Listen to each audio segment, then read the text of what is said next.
1075 The Game Podcasting is sponsored by Modern Exterminating, a family-oriented company. Professional, honest, and dependable pest control solutions. We're your one-stop shop for all pests. How long do we talk transfer portal? Does this carry on? As long as we can. Well, no, I mean, but like, how long does it continue to be kind of like relevant in terms of what we're talking about? Because I actually had this conversation last night.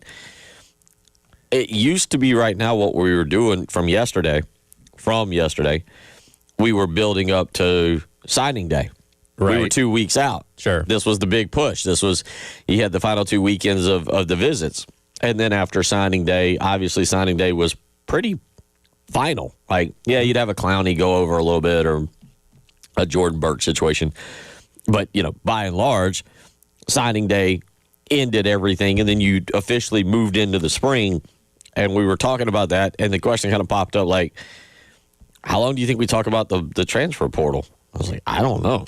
I that's a good point. We may still be like sitting there technically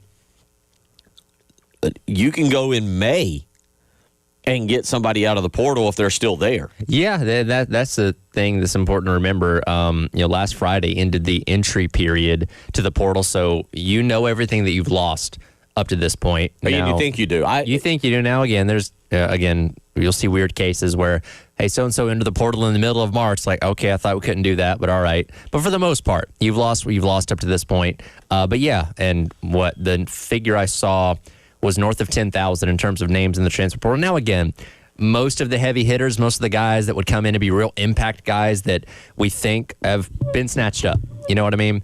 Georgia legend, Jake Fromm,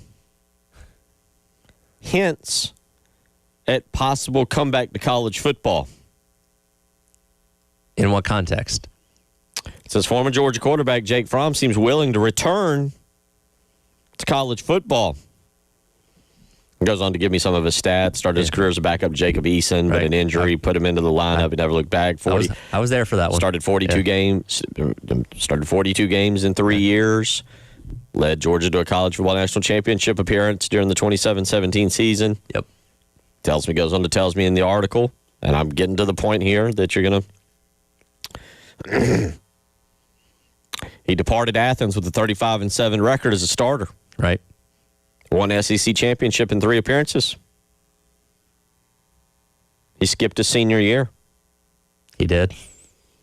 He declared for the 2020 draft. He's now a client advisor at an insurance brokerage. On Wednesday, however, that'd be yesterday, he took an X-ray on what appeared to be a bit of a tongue-in-cheek openness to returning to as a college football player. I'm intrigued to see if the Pittsburgh Steelers, because you know where Curt Cignetti's from. Right. What are they called? Yinzers? Is that what they're called? Mine just said Pittsburgh, Pennsylvania. Yeah, I think they're called Yinzers. Okay. But yeah, he's from Pittsburgh. So, are you intrigued to see if the Steelers talk? I mean, this guy's won wherever he's been. Right. And he is 60. He'll be 62 in June. So he's an older guy, but that's irrelevant in today's coaching world. If you're the Steelers and that proud organization, do you make the phone call and be like? And if you're Curt Cignetti, do you have to kind of listen to go to your hometown? I don't know if he's an NFL guy, but also he's kind of got that rough edge where he's not what I would deem a player's coach, to where I could see him fitting in the NFL pretty well. Yeah, and look, he said he decided a long time ago he was a college coach, not a pro coach. But if you're the Rooney family, you make the call, right? Like, you'd be dumb not to. You probably have an idea that he's going to tell you no, but you don't leave any stone unturned in terms of, especially for an organization as prestigious as that one, when he is quite literally the hottest name in all of major coaching right now, you at least give him a call and make him tell you no.